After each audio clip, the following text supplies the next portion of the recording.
Welcome to the Austin Method, where we help you develop the skills of square dancing. This segment is called Behind the Scenes. This is where we share things with you other than the skills we're already sharing in the Austin Method.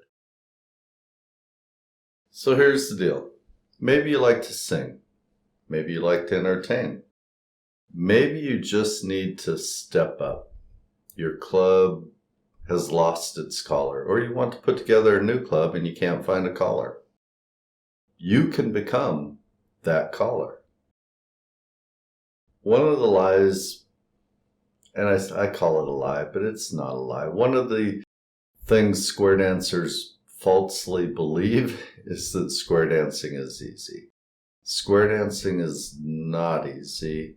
Particularly learning to square dance is not easy.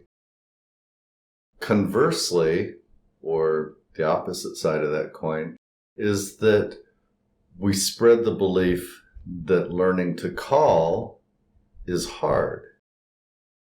Learning to call is not particularly hard. It does take a lot of preparation, and it does take a lot of work. But when you get to the dance, if you've done that preparation, if you've done your practice, if you've done the work, you have all the answers before you even get there. The dancers, it's all impromptu to them. They got to do it all live and hot. There are many ways to learn to call, but none of them avoid the 4 P's, which is planning, preparation, practice, and performing. I first heard these from my friend and caller in Australia, Mel Wilkerson. I don't know if he came up with those or whether he heard them somewhere else, but you can't avoid them. You can't avoid planning for the dance. You can't avoid doing your preparation. You can't avoid practicing, and you can't avoid performing. Obviously, you have to show up to the dance and actually do it. And no method of calling or learning to call avoids those. That is the work that has to be done. It can be hard or it can be easy. You don't have to start with the hardest method of calling. Callers like to impress callers. They like to show off their skills. Great. But what that's led to is there's a method of calling called sight calling, which in theory is the caller just looks out on the floor and he starts moving people around, or they start moving people around, and they just do it intuitively and they just keep it flowing, and they're just going from one call to the next, and they don't even know what they're going to call next. The truth is a little more complicated, and that is they've built up these libraries in their minds of modules, so they know typically 3, 4, 5 calls ahead of time what they're going to call. They know that they're going to call what's called a 0. They're going to bring the dancers right back to where they started in 4 or 5 calls. They know they're going to do an across the street, and so they're going to do a certain set of calls to take people to a particular position. They know that they want to go from lines to columns, so they'll call a particular call. But it's all done with things that they've got vast experience with, and they typically know what they're going to call 3, 4, 5 calls in, because it would be exhausting for them to try and keep just barely ahead of the dancers. So they're dancing or calling in a modular way, but their modules have become so ingrained they've kind of forgotten that they learned them as modules, or that they've developed in their minds as modules. So modular calling and memorization of modules is one way to call. Sight calling is another, although many will argue that there's no such thing. And then there's sight resolution. And there is such a thing as sight resolution. You have to, if you get people all mixed up because you've been using modules or sight calling in a uncontrolled or less controlled fashion, you now have people all mixed up. You need to get them home, so you have to recognize their sequence and their relationship, and you have to know how to resolve. That is a hard thing to do in a creative way.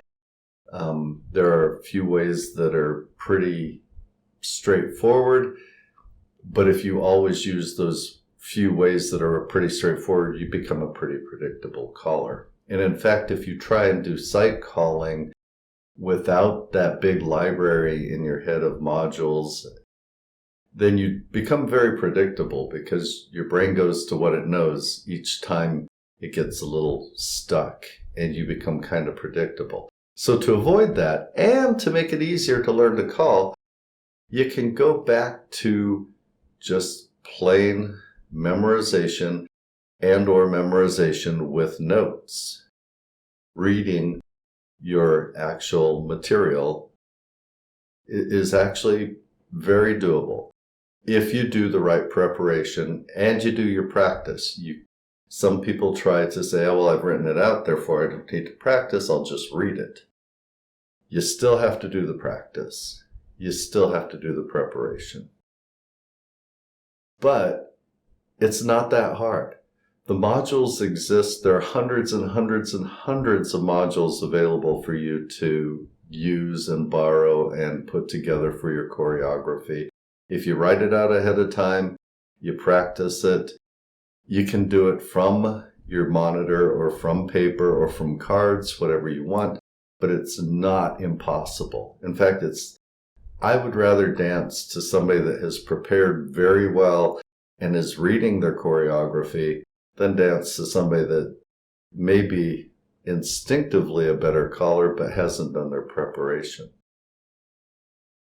So, of course, with learning anything, the same as learning the square dance, you have to plan your learning. You have to know what your materials are. You have to gather your materials. We don't currently have a DIY for learning to call. We're working on that, so stay tuned here.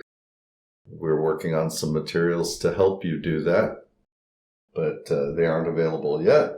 One of the hardest things about learning to call is finding a test square.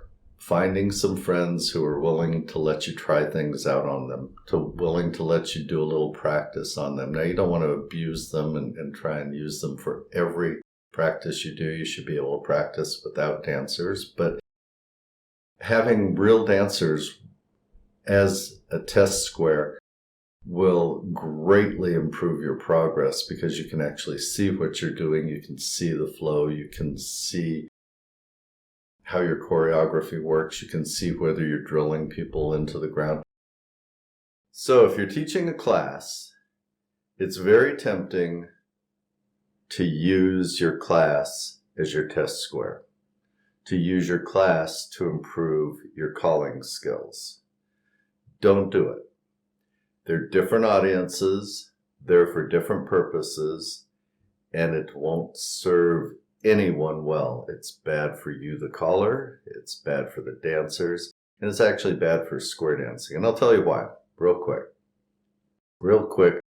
The reason it's bad for you, the caller, is because it'll mess with your timing and your flow. Remember, these are students, and they're not going to get through anything you want to do every time. In fact, first few times, they're not going to get through it at all, and you're going to have to stop. So you end up becoming or doing what's called stop and go calling. You have to stop, evaluate the floor, see if they're all still with you, and then go again, and then stop, and then go, and then stop, and then go. And what happens is you develop this very internal mechanism that says, I have to wait for the floor. Now I can go again. I have to wait for the floor. Now I can go again. Messes with your flow, messes with your timing. It just doesn't work very well. Why is it bad for the students? Well, it's bad for the students because they need repeatability. They need consistency. If they don't see something and they raise their hand and they're like, I didn't get that, and you're practicing your sight calling, is like, oh, I don't know where you were, and I don't know what led to that, and I don't know what that sequence was, but I'll try to get you back there. The student never sees it again, and they're frustrated because they didn't get to see it from the position they were in. they're not in a position to tell you where they were. They don't know. They're just trying to follow along. So it's not good for them on that account. The other way it's not really good for them is when you're just doing sight calling, trying to teach a class, you might forget to show the girls something, or you might forget to show the boys something, or you might forget to work with the sides and only work with the heads from a certain position. You can't necessarily always remember to mix things up and to make things even. Whereas if you've done your preparation as a class, and I highly recommend you write out all your choreography for your class. That's how you can go back and say, oh, I know where you were. I'll go back, we'll reset it, we'll walk you through it. No problem. So I highly recommend that you write out your choreography for your class, that you treat your class not as a test square, but as a class. Keep it totally separate. It'll serve you better, it'll serve them better. Now, I mentioned it's also bad for square dancing, and here's why. Once you've been through classes once or twice or 3 or 4 times, remember our club members come back as angels, or they come back for a second class. Even by the end of your first class, most people are tired of doing the things that were the most fun on fun night, or the open house, whatever you wanted to call it. By the time they get to the end of their lessons, they're tired of promenading, they're tired of right and left grand, they're tired of weave the ring, they're tired of circle left, they're tired of the things that should have been fun and should have been kept fun, but we've beaten it out of them. And then we wonder why square dancers, as they move up, often get to where they don't like singing calls, because singing calls use a lot of those more basic and bigger calls that have the larger number of beats that we use to get our dancers home. So don't use it to practice your resolution. Don't use it to practice your sight calling. Keep your classes and your learning separate. Get yourself a test square of dancers that are already taught. They don't have to be perfect. They will get better as you go along, but totally separate tasks, totally separate audiences. If you're trying to encourage somebody else to become a caller, maybe you can't sing or have stage fright, but you know somebody that you think would be a good caller, the best way to encourage them to call is to find them a test square. Get some of their friends together and say, hey, let's help so-and-so become a caller. Can we all get together on Wednesday night every week and give them a chance to practice their calling? And if you put together a test square, or if you're looking to put together a test square, one of the really cool things that comes out of it is, as a dancer, you develop and you progress, because you need to learn what is good flow, what is drilling, what is good timing, so that you can give good feedback to the caller, and the caller will work with you to help them help themselves, and there's a very symbiotic relationship. You learn, they learn. It's great. So put together a test square, work on becoming a caller. It's not that hard, just takes some work. Make sure to like and comment before you go. This is the way YouTube tells other people that you found this material engaging one way or the other. Comments are always appreciated. Likes and shares, of course, are much appreciated. And remember, however well-informed and carefully considered they may be, the opinions expressed here are solely my opinions and don't necessarily reflect the opinions of others involved in this production. Thank you for visiting the Austin Method. We hope to see you on the dance floor soon.